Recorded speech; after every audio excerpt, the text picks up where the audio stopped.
پس از طلاق چی میتونیم؟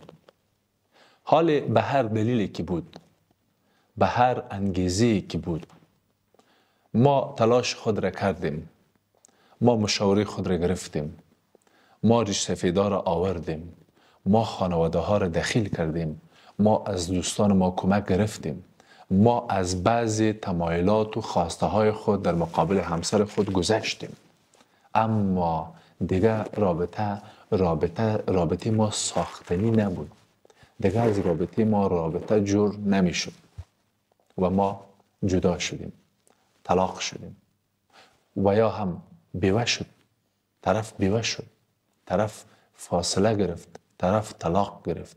حالا چی میتونیم؟ هر چند وضعیت و حالت ناگوار است، وضعیت و حالت زیاد سخت است، اما میشه چند کار کرد. یک، جهت تازه را برگزینید. دو، سوگ آرزوی خود را بکنید. آرزوهای شما پایمال شد، آرزوهای شما خفک شد، آرزوهای شما از بین رفت، آرزوهای شما هوایی شد، خواب شد، آرزوهای شما آرزو ماند. بله، سوگواری کو برش، کمی برش گریه کو، خالی میشی، راحت میشی، آرام میشی، بچکان اشک، بریز. چی مشکل است؟ چرا گریه را عیب فکر میکنی؟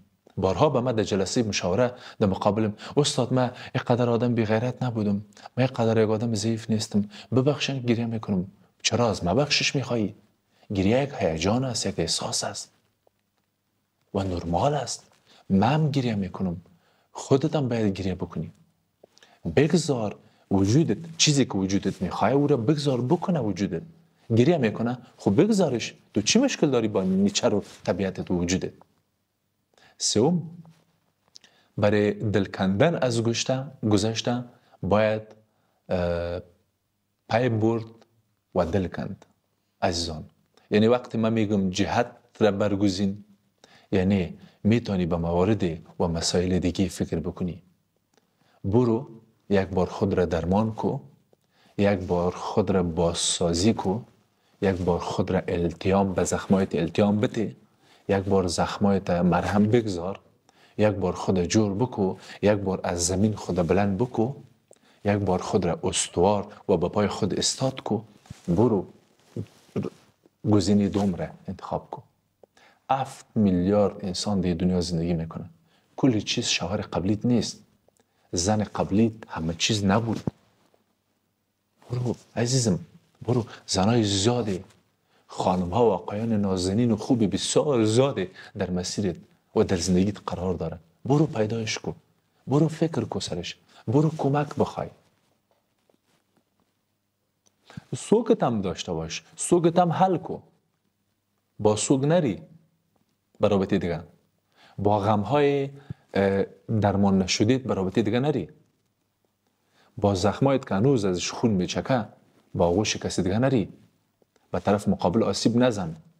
خودت هم نمیتونی با او آدم رابطه درست و خوب برقرار کنی. کوشش کو برای دل کندن از گذشته، برای پی بردن مسائلی که در زندگیت بود پی ببر و بعد دل بکن. میفهمم که سخت است دل کندن، ولی وقت و زمان ثابت خواهد کرد. بعضی از مراجعان پیش من میگه استاد میفهمی چرا دوباره آمدم پیشت؟ و بهش میگم نخیر، حتما دوباره مشکل داشت که دوباره آمدی. میگه نه استاد، دوباره به خاطر آمدم که سرت اعتقاد دارم. تو به من گفته بودی که میتونی بار دوم عاشق شوی. بله استاد، من عاشق شدم. من فکر میکردم که عاشق نمیشم و تو به من گفته بودی که هنوز طرفی که باید عاشق شوی پیدا نشده، در پیش رویت نامده. بگذار وقت و زمان و طبیعت و خدا و هستی که کمک بکنه و ایره طرفت و به سمتت و در مقابلت سبز بکنه که بعد تو رو ببینی و عاشقش و شفتیش و گمش شوی. تو به من گفته بودی که من عاشق میشم. من باور نداشتم که من عاشق میشم. من فکر میکردم که من یک انسان متفاوت و استثنایی و دیگر رقم هستم. اما 4 سال پیش یادت است؟ استاد، من بهش میگم نه والا یاد من نیست. خب راستی هم یادم نمیباشه. و یا به من گفته بودی که من فکر میکردم که همه چیز بود همسرم، اما به من کمک کردی، به من گفتی و من باور نکردم و من رفتم و عملا تجربه کردم و دوباره آمدیم. بعض مسائل دیگه است که او را باید به من امروز حل کنی. من باور دارم دوستان که انسان میتونه بار بار عاشق شود، انسان میتونه بار بار ببخشه، انسان میتونه بار بار دل بکنه و بار بار متوسل شود به آنچه که اراده میکنه و از روی عقل و منطق به او اقدام میکنه و قدم برمیداره.